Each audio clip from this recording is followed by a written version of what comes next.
All right, guys, welcome back to another episode of Trades Talk. Maggie here with my co-host Justin. And today's guest, we are so excited to have Chris Johnson from Azuga, a Bridgestone company, talk to us all about fleet telematics, a new term that Justin learns during today's podcast.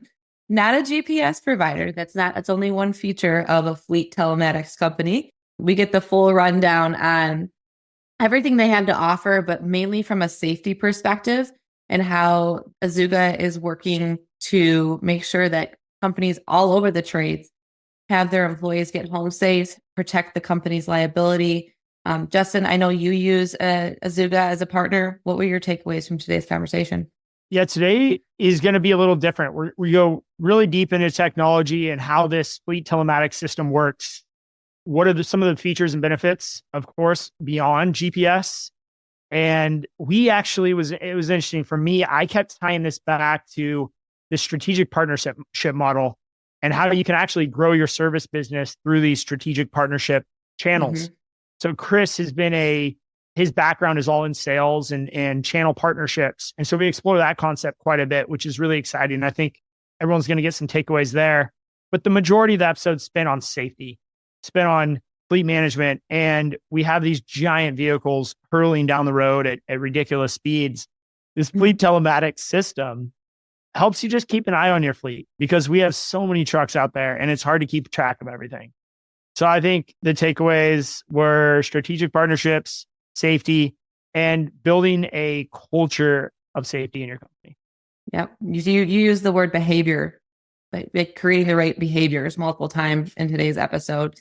And so if you're looking to learn anything about how to create the right behaviors at your company when it comes to operating these large pieces of equipment, whether they be vehicles or assets or whatnot, Azuga and Chris have a lot of insight on that. So let's dive in. Go for it.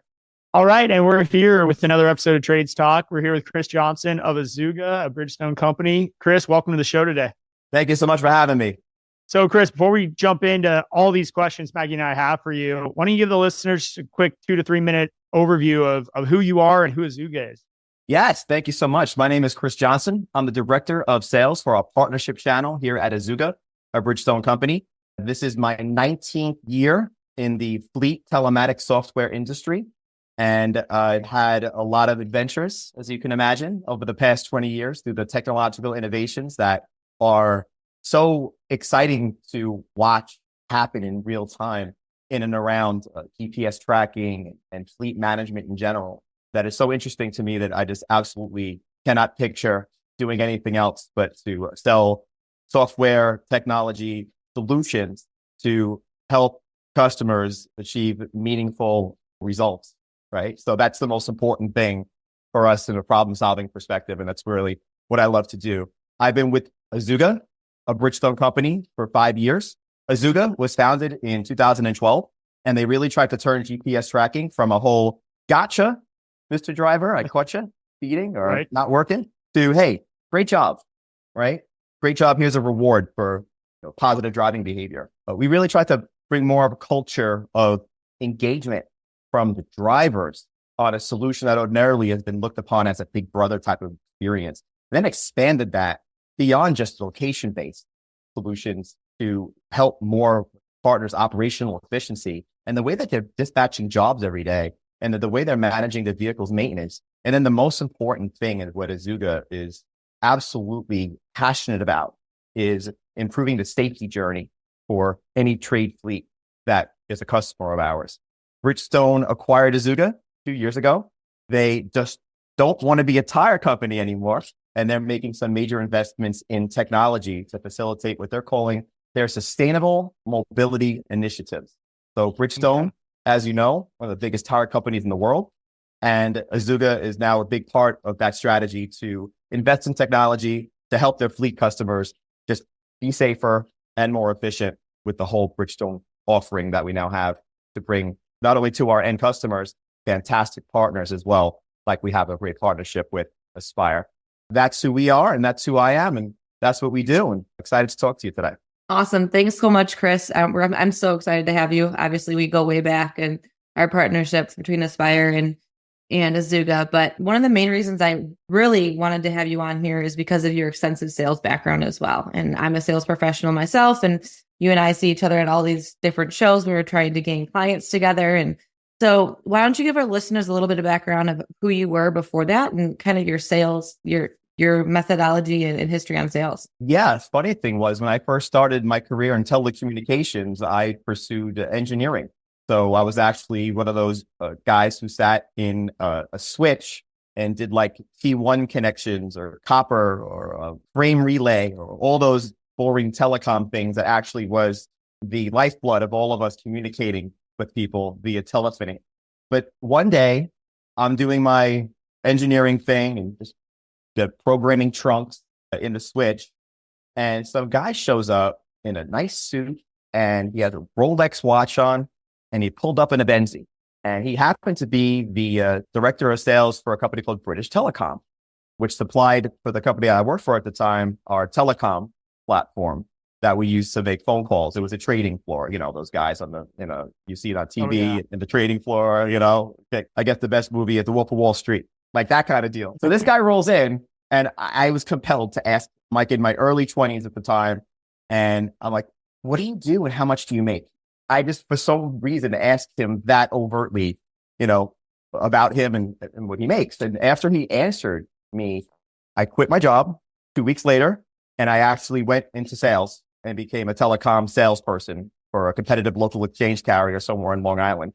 That's what got me into sales. What I realized, though, was I stink at prospecting, right? Meaning that I had a problem by, reaching out to the customer and wanting to get them to an appointment with me. Now, I actually probably wasn't that bad, but I didn't have any confidence. But what I did find was that once I got a customer on the line, I was really, one of my strengths, I guess, was to listen to their business problems and to align it with the solution that I represented at the time and find a meaningful path to want to move forward with us. Yeah. So I had a high closing ratio. So what's the best sales role you can have where you don't have to prospect as much and all your opportunities are meant to develop the relationship, develop the opportunity, and help the end customer? Well, that's the partnership channel. So that's what I went into. Channel sales is what I do today. So I have to sit around and convince the likes of Maggie to want to go sell our product for us.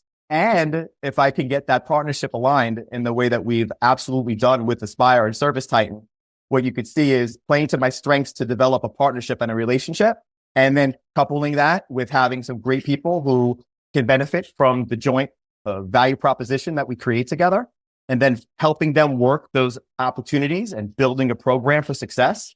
I was lucky to play to my strength and pursue a career in channel sales. And it's been a fun ride ever since. From like 2013 to 2018, I would say, I wasn't having a great run at it. I was making some bad decisions in regards to career choices, chasing the money versus working with a strong partner. And I was suffering as a result. And I was at rock bottom, both professionally and personally and financially. But thank God that I was able to find Azuga at the time that I did, because they were able to understand what my vision was for partner sales. They didn't even have a partner channel. They just were a direct sales organization. And 5 years ago, I came in and I said, you know what? I'm going to take a crack at doing this. So my former boss, who was my current boss, who was at Azuga, I used to work with him back in the day. And he said, Chris, probably a 6-month job, but you know what? Why don't you give it a shot anyway? Probably not going to work. I'm like, wow, what a great way to recruit like a new channel sales guy. So confident. Yes. Right? Right. But here we are. Worked out. Later, and let's just say that our partnership channel at Azuga accounts for almost 30% of the entire company's revenue, but we could not do it without developing amazing partnerships like with you, Maggie, and then having some amazing customers who are enjoying our joint partnership and our joint solution like you and your company, Justin. So thank you both. It's so interesting because the partnership side of things is something that I've been newly exposed to as a sales professional just in the last 2 years. And it's crazy how much revenue can grow through partnerships. And partnerships is this loose term that gets thrown around like, oh, all of your clients and all of the sales you make should be partners. Yes, but it's different when you have channel partners like Azuga and just the amount of opportunity out there when you work better together versus working separately is, I mean, Chris and I had a record year last year, and we're not going to sugarcoat that. And it was great. And there's a lot more people out there that we can help. So that I think the partnership, the channel partnerships avenue is definitely something anyone should explore with their business, regardless of what they're trying to sell. Amen to that. I absolutely agree with that. And it's a mix of indirect and direct models have to be almost at this point of the world where cold calling is so passe and we're all looking to do SEO and inbound to try to get leads. The only other way to do it is to expand into other companies that you might work with or are complementary to yours, and then work together. And the same thing that we did together, Maggie, is to create that synergistic partnership where both companies can benefit from it. And then basically what we call it co-creating a new product from two products. And for an old school reference, I don't know if you remember the Super Friends and the Wonder Twins, where one was an animal and one was like water. But when they got together, they were like some amazing, superhero that was able to defeat evil enemy on the other side. I really look at it like that, is that when you find that and it clicks, you now have an amazing sales channel that you could pursue as another avenue to, for customer acquisition and revenue generation. So I love it. I'm a big fan, and I think everybody should definitely explore the opportunity like that. Well, I like the background and the idea of this channel sales and partnership side. And I'm looking from this from a contractor perspective, if you will, right? And how solutions such as Aspire and Azuga separately offer benefits to the business. But Chris, like you said, when you combine them and you are able to leverage the data coming from Azuga, the data into Aspire, and you assimilate them together into one platform. You mentioned gamification in a way, right? Like positive encouragement and positive rewards for people who drive well and have good positive driving habits.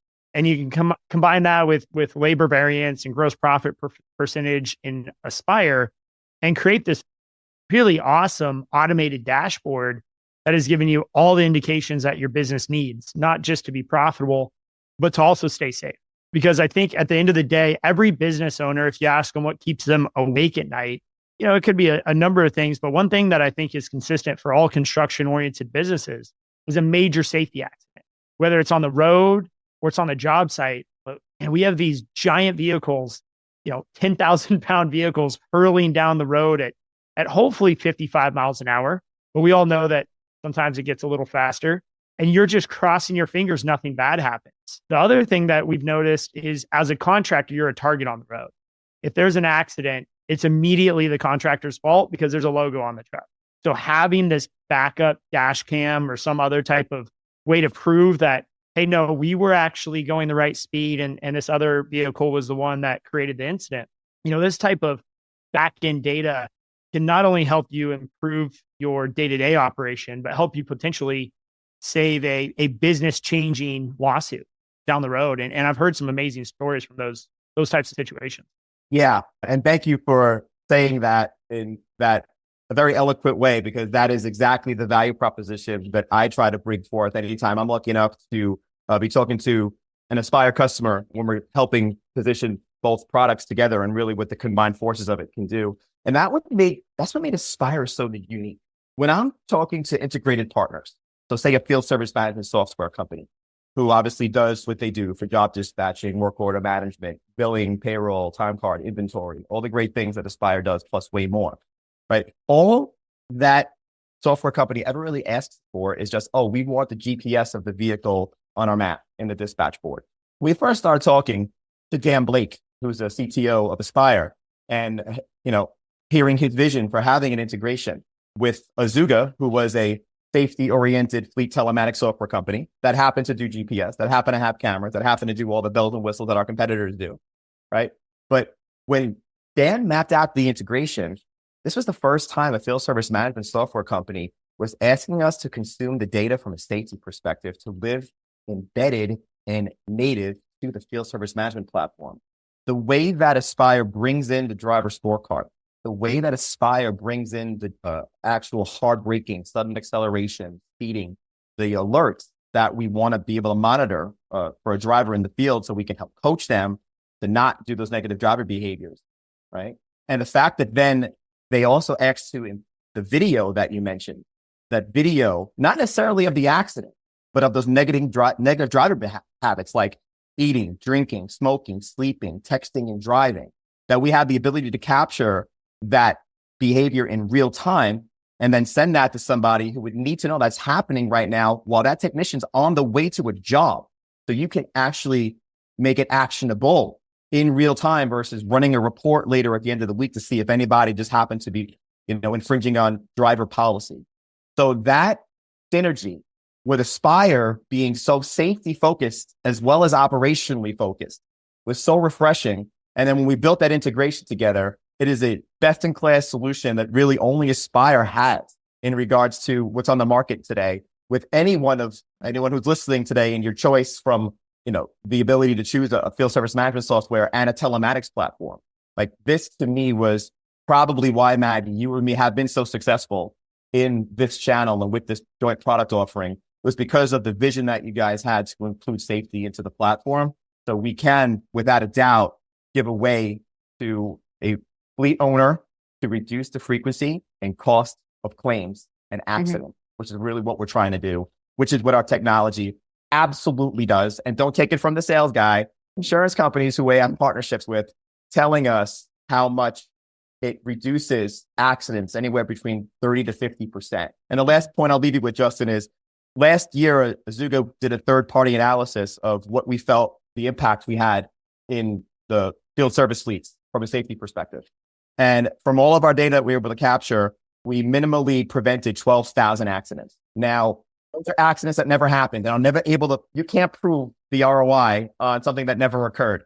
But when the fact that 0.71 of all accidents in America involve a fatality, 0.71%, and you take that to 12,000, I think together we've saved lives. Like 100 people minimally this year will be alive because of the technology that we're trying to introduce to the trades, into the landscape vertical specifically. And between Maggie and her sales team and myself and our product team, I think we should be very proud to know that we think we've made that impact on society and on a driver who got home safe that day.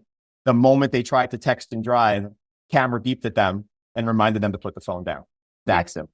It's a lot of things. So all of that is so important. And when I was working for the previous landscape company that I was working at, we had an accident and it was scary. And it came back to the fact that the trailer was loaded wrong. They put mulch in the wrong area of the trailer and they fishtailed on the highway and spun out. And everyone was safe. Thank goodness in that situation, everyone was safe. But it came down to such a specific thing that we were able to capture. And they had GPS, they had cameras and everything like that they were able to identify. And by using these safe technologies, they were able to save lives. So I think that, and they created a training out of it. They understood like, okay, this is exactly what happened. Here's how the mulch was loaded, all of that. And that's just one example I have from my time. Justin, I'm sure you have, because ultimately you have the most experience here with all this. What is their takeaway? Let's just go back and relate this to our everyday world. And, I'll be the first to admit it's hard to not drive distracted. The phone's always there. It's always ringing. You always get things. The Apple CarPlay is great. It speaks your text messages out, but inevitably you hit a red light and all of a sudden you grab your phone to throw a text message out. It happens. Everyone does it, I think, at some point. The nice thing when you think about this is if you owned a business and you had 10, 15, like us, 65 trucks on the road, you want to know that those drivers, when they're operating your professional, commercial, registered vehicles, are not doing that. And these cameras, this AI technology that Chris, you alluded to, that beeps at them when they text, that's exactly what you want as a business owner. And we're all probably hopefully thinking of this and saying, man, I could probably use that in my vehicle. I could probably use that in my truck. Because how often do we end up texting and driving or doing something stupid or looking at directions? And if you had a little beeper, that would be kind of nice. So I think as we look at this and think about this, it's common sense stuff that we should probably all be looking and potentially in the future is going to be integrated with our vehicles. Who knows? But I know from a business standpoint, you want to put a professional look on the road. And when your employees are at a stoplight, you want them to have two hands on the wheel looking forward to where they're going. You don't want them texting because people see them. Obviously, accidents can happen, but it just gives that next level of professionalism while increasing safety for your team. And for us, that's huge. So, one of the things that we talked a lot about on this podcast is 24 is a year where the shift is happening in the landscape and other trades industries. The phone is not ringing as much. Sales are not as easy to come by, and you're going to have to get out and get more sales. So I'd love to explore this concept with you guys, and hopefully it's going to be a takeaway for our listeners of this partnership model. Now, if you're a landscaper, maybe you should be at least looking to electricians and plumbers and tree service operators, janitorial service companies to partner with. How can you help each other? How can you create a partnership where you both win when a customer needs help? And if you're a landscape company, you have a janitorial service that you can recommend when the client's having issues interior. And if you're a janitorial service company, maybe there's a landscape company you can refer and be the hero when they're having trouble with their landscape. What do you guys think about that from a trades perspective, a contractor's perspective of going out, identifying strategic partners in your market that are non-competitors, but can add value to your referral network? How powerful could that be for contractors?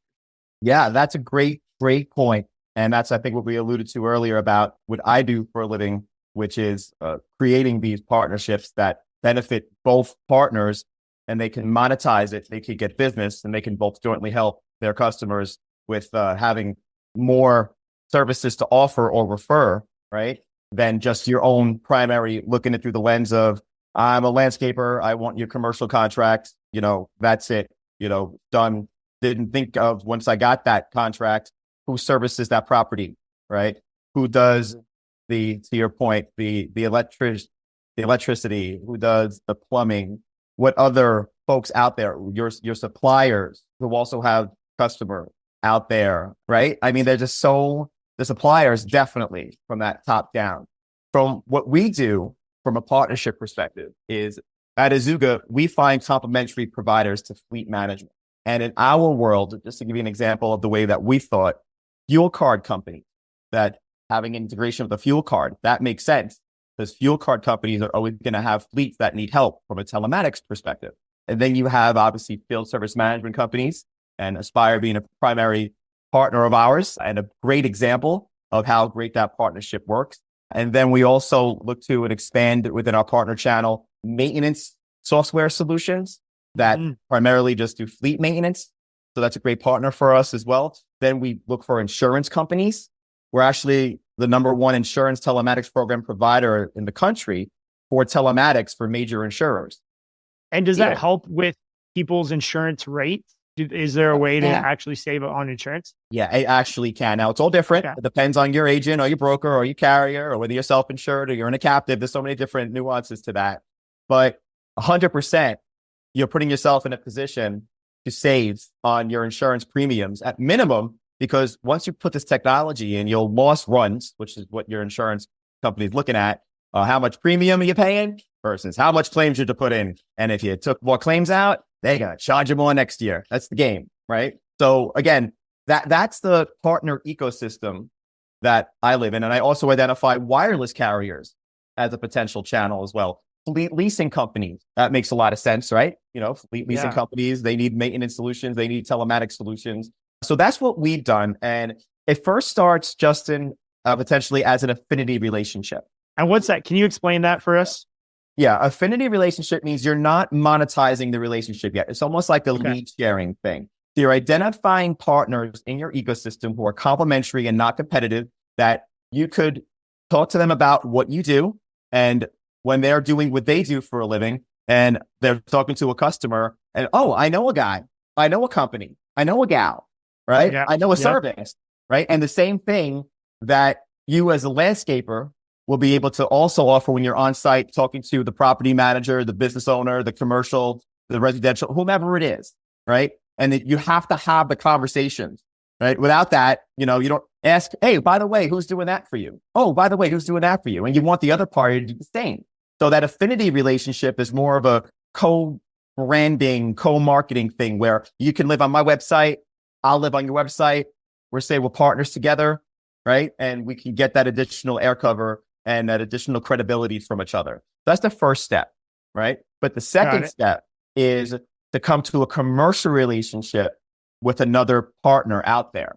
Because as we all know in sales, compensation drives behavior. So the fact that you have a complementary partner out there who you could pay a referral fee to, right?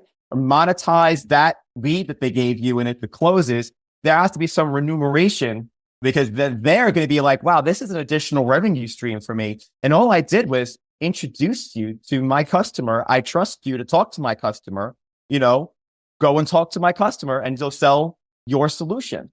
That's the second part of it that I would definitely recommend. Start with trying to find those complementary partners that are out there for you in your industry. Make relationships with them. Don't be shy. Lead with, hey, listen, I think I might be able to help you. Don't be saying, hey, you have any leads for me? This is very complimentary. You do X, I do Y. Let me know more about you. So when I'm talking to my customers, I could refer your business out. And then this is human nature. Everyone's going to always want to reciprocate for you, especially if you're doing something to that level and bringing them business and recommending them and throwing their good name out there, right? And you're going to see it come back in spades.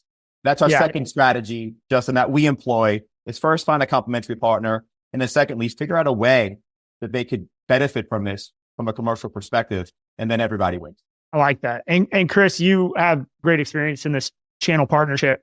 So I like this perspective, because it's not a perspective we talk much about in the service industry. This idea of partnering with other non-competing brands.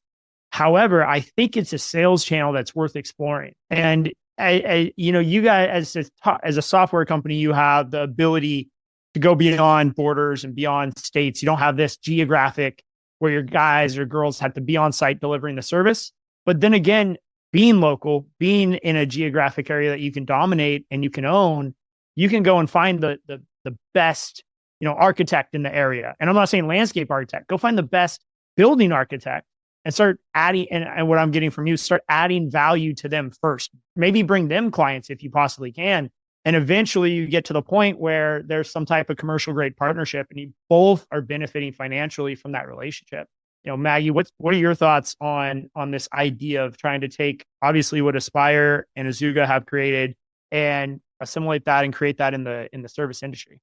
Yeah, the first thing that came to my mind was interior designers, when you were just talking about like your network within your area, because we can't do that. So we have to do this whole virtual partnership set of things. But if you're not involved in your local community, take that step right away. I know, Justin, you are heavily involved in yours, but if you are a local company, definitely do that. But the reason I'm saying things like interior designers and, a little bit out of the box is because they get constantly asked for referrals to do other things.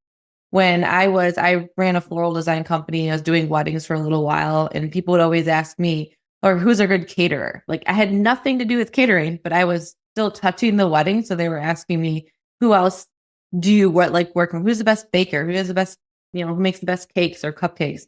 And so it's just this idea of like, okay, you might not be influencing or having anything to do with the catering, but I constantly see these caterers and some of them are easier to work with than others. So it's that same mentality, like landscape or interior designers. If you value having a beautiful interior of your home, you probably value having a beautiful exterior of your home. And also you're willing to pay for services. So that's just another example of it. Quick story on that too. I just want to say, which is, I think this idea, people tend to stay so close and so focused on their industry. But one example for us is in 2018, we moved from a national bank to a local bank.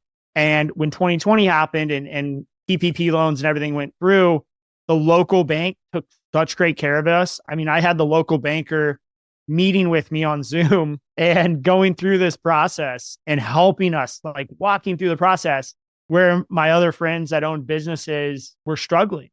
And so I started referring them to this local bank, Santa Cruz County Bank. And I say, you guys got to go talk to Brent over at Santa Cruz County Bank. They just take care of you. They'll go through things. They understand your story, not just your numbers. And as more people went over to this bank and then they came back, Justin, that was the best thing I ever did for my business.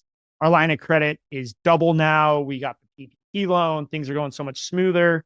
They now, to Chris's point, I've added value to their business unintentionally. And not just my friend's business, but the bank is happy they have a new customer. And now I have two people who are looking to reciprocate And so it's like when you can be the good guy and you can give that referral out, it comes back in spades, like 2-to-1, 3-to-1 ratio. So that's just a funny story about a bank that you would never imagine, but these strategic partnerships are all over. 100%. And Justin, I have a feeling now that your banker is probably asking all their businesses that come in, oh, what do you use for landscaping? Yep. Right. And I bet you that's happening. Hopefully you've gotten some business as a result. So yeah, great story. Perfect encapsulation, Justin, of what we were talking about from a personal perspective with your own business. And, this spirit of partnership, relationship building, identifying your ecosystem partners in your local area, and then reaching out to them, and don't be shy. And then saying there is some value for us in talking to each other, but let me first help you out. Right. And it's almost a kind of Aspire is also very in tune to creating these ancillary complementary relationships, even with their own portfolio. I know, Maggie, I just talked to Michael and you just released your new marketplace. Yep. And the marketplace is an amazing place for anybody from an Aspire perspective to be able to take advantage of complementary offerings that are supported and potentially even integrated by Aspire. Your payroll, for your collections, obviously, going down the list here, looking at it you have a fleet leasing partner now, right? Which is very complementary to the landscaping vertical, because everyone has problems like procuring a vehicle on occasion. So having somebody to be able to, be there for you and help you manage the fleet is a great box to check.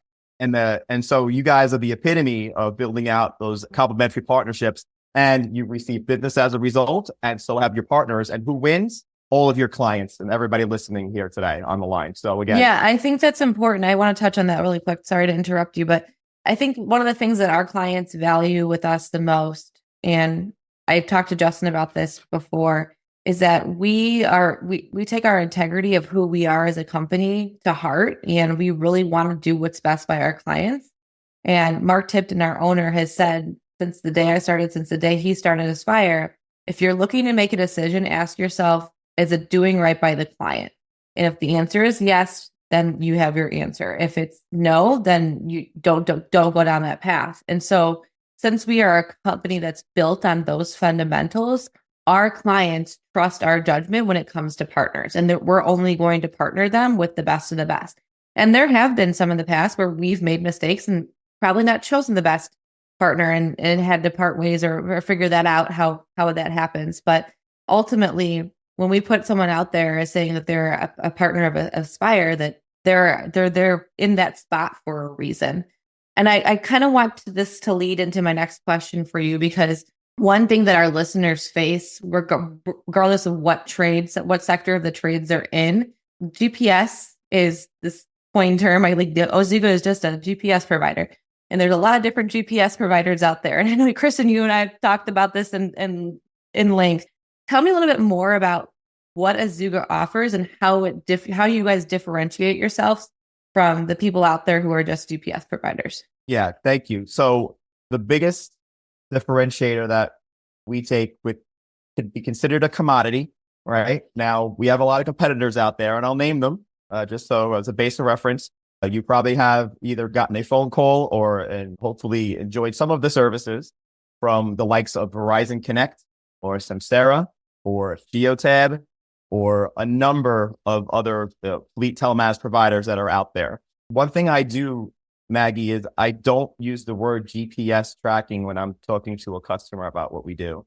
That just is a product feature benefit of the overall strategy to help a business owner's fleet be much more compliant, much more maintained, as operationally efficient as possible. And again, our biggest differentiator versus just saying a GPS tracking device, that safety journey. Even without a camera, those devices have the ability to score and stack rank your drivers. You can identify the bottom 20% based on the fact that they're speeding or idling too long, or hard braking, which is an indication of distracted driving, by the way, or hard cornering, which is held on the suspension of the vehicle. And of course, the sudden acceleration, which does nothing for anybody gunning it at the stoplight or the street sign. It's just there's no reason to drive the vehicles like that. And a lot of times it's not your vehicle. So it's like, let's have some fun. Let's just drive it around. But we want to monitor that, and we want to give the ability for the fleet owner not only to have all the great benefits of what a GPS tracking system can do, but we want to give them a tool that their drivers in their hand on a mobile application will be able to see their own driver score. Sound familiar? Aaron Rodgers kind of made it famous because he didn't want to mess with his discount, right? So that technology is now able to be leveraged commercially, but not just using the smartphone to measure all that like we do. Like I have Geico and I downloaded the app, and I should not have because my 18-year-old son's driving it and he's destroying the family's driver score because he's 18 and he's still learning his ways of the world, right? But the bottom line is to identify that bottom 20% so you could coach them and not only have the ability to see your 20%, which by the way, will be the next accident. It's an actuarial table insurance thing. They have an umpteenth more possibility of getting into an accident than somebody who's in the 90th percentile and have a score of 90 or 80 or 70. But you want to reward those people too. As I alluded earlier, when we first started the company, we wanted to be not the gotcha, but a great job company. Built inherently into the program that we provide is a rewards program. And it's self-funded by the business owner. Just put in your credit card, put a couple of $100 in the rewards program. Every week, find your top driver, right?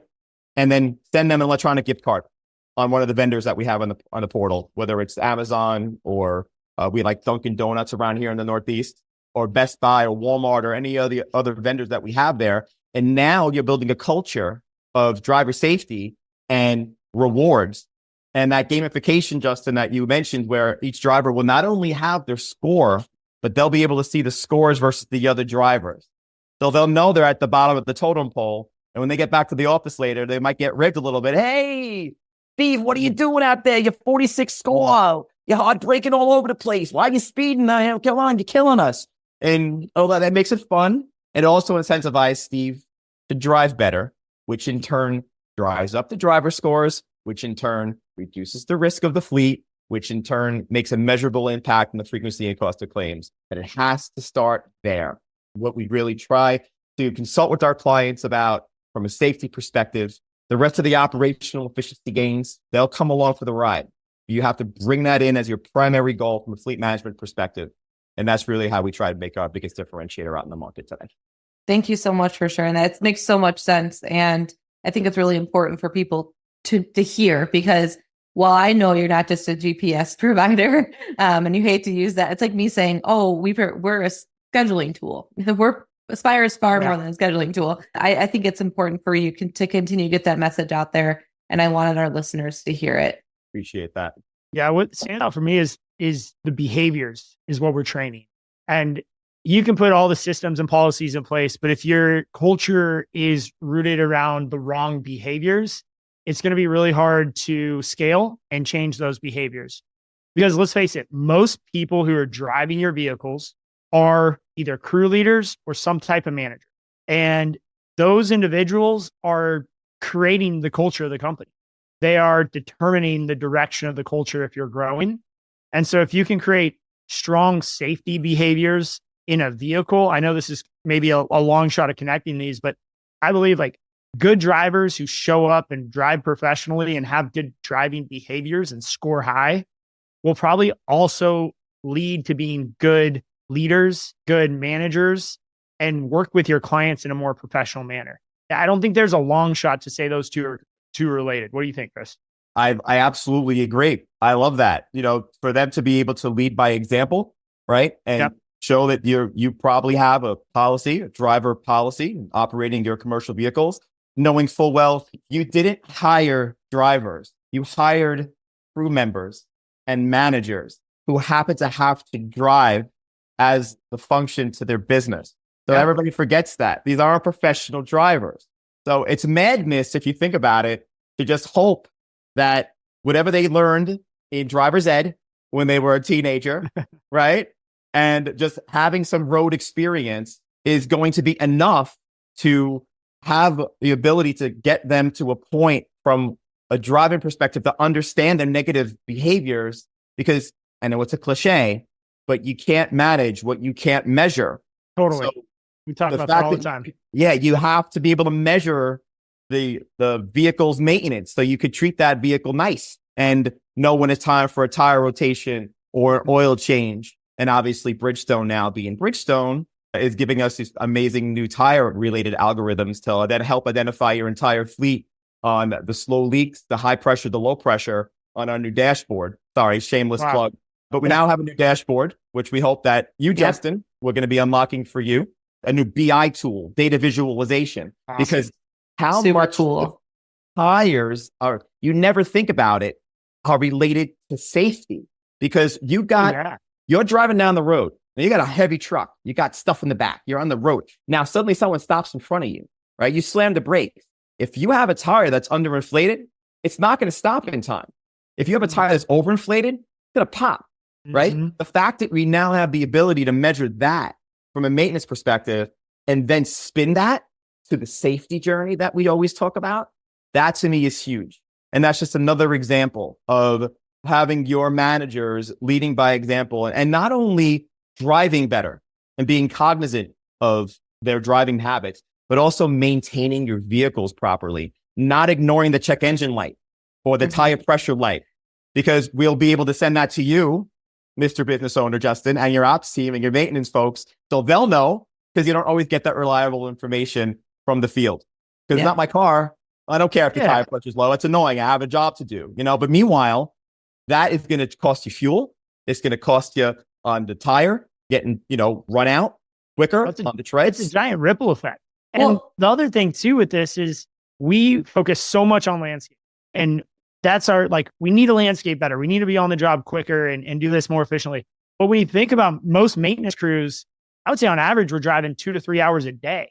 So, 20 to 25% of the day we are in these vehicles, yet we spend a fraction of a percentage of time on how we are driving and how safe and how well we are driving. I mean, right, Maggie? Don't even get me started on the asset side of things. So I've gone down the asset rabbit hole. Chris and I have gone down the asset tracking rabbit hole together. And we talk about measuring employees and their driver scores.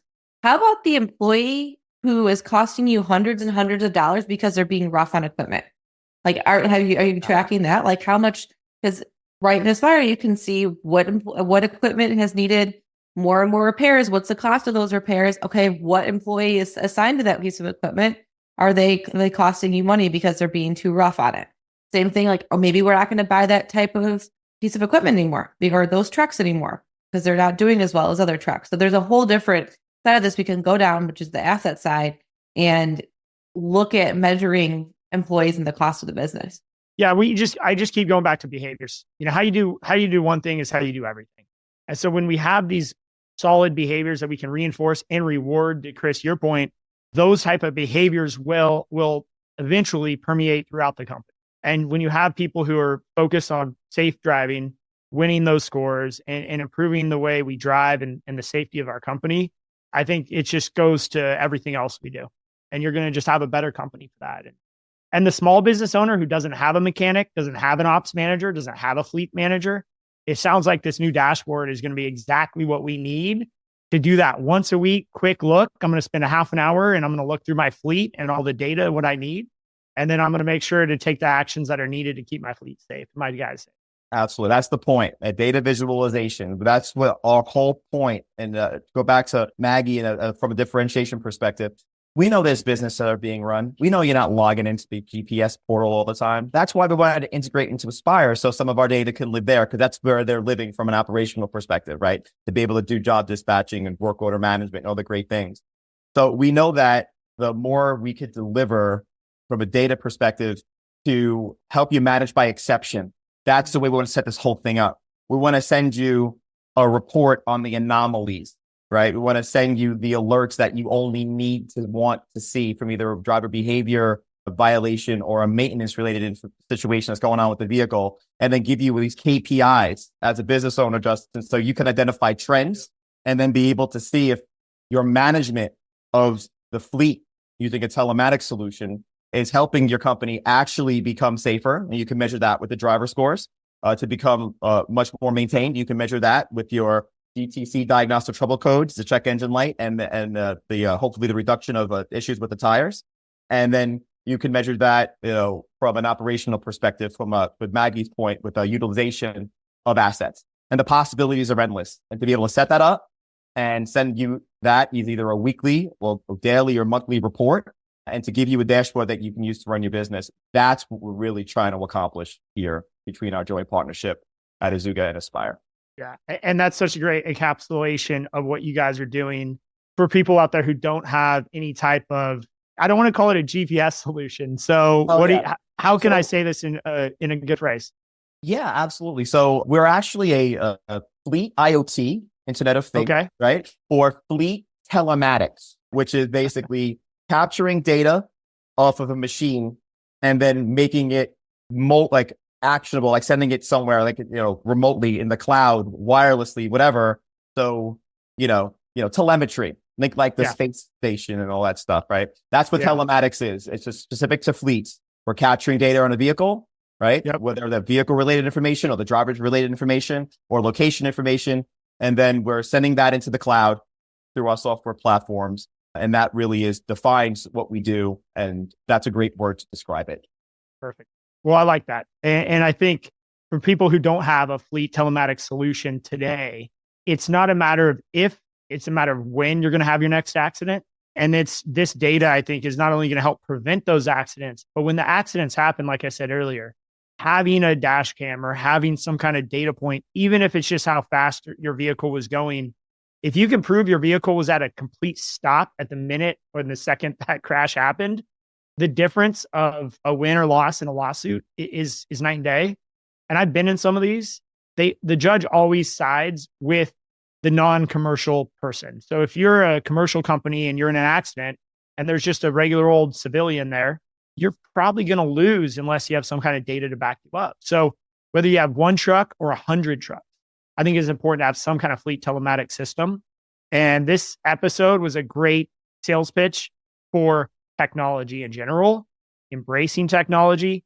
And finally, I'll be the one to say it instead of you guys, having technology that talk to each other.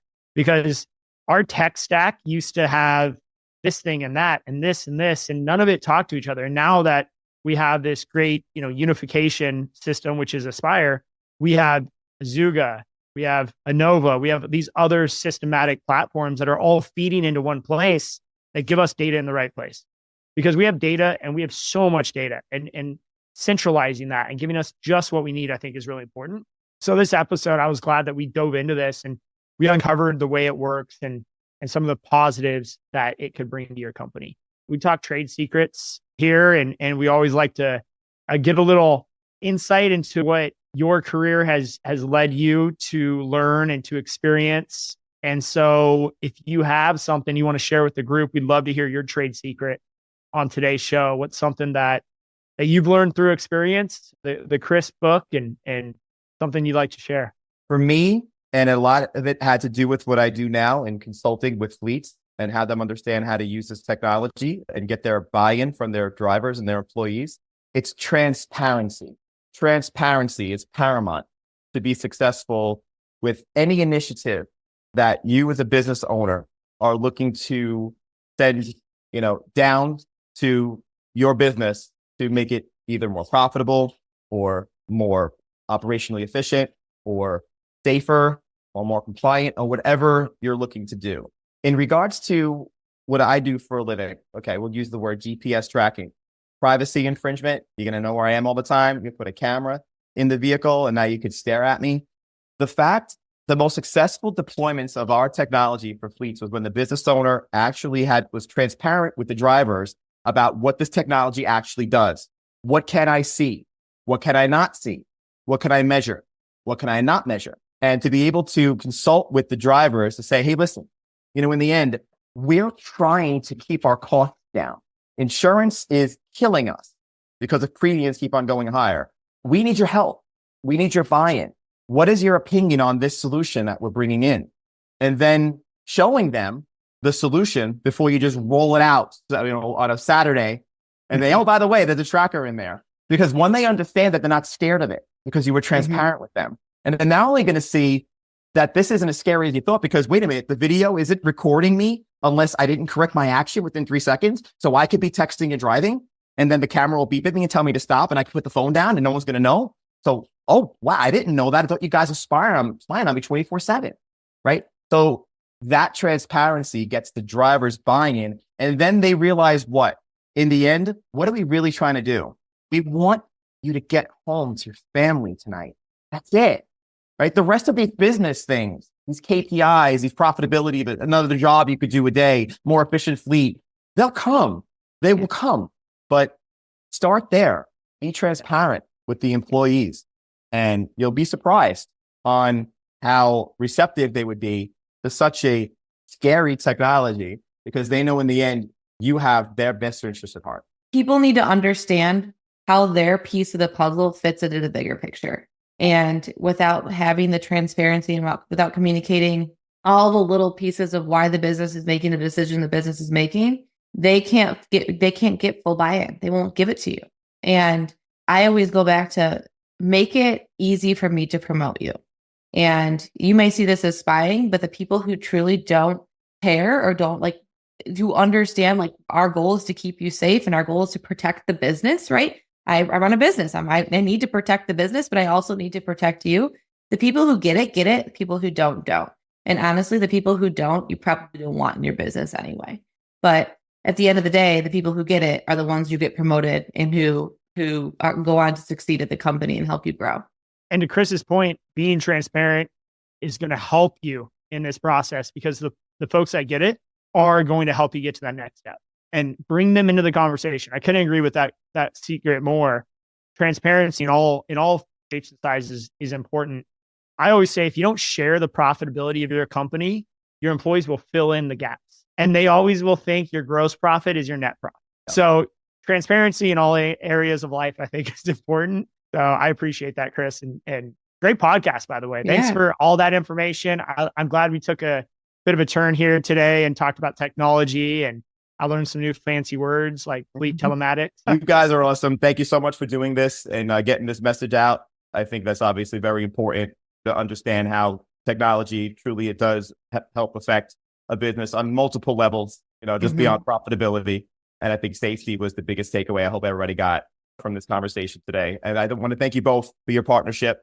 Yes, thank you, Chris. And Bridgestone is forever grateful for you having the faith to move forward with us. And hopefully we've made some measurable business impacts, positive way for you both as well. And as well as for anyone else who is either a client of ours today or a prospective client, would love to talk more about expanding on some of the ideas that we shared on this podcast today. So thank you so much, Maggie. And thank you, Justin.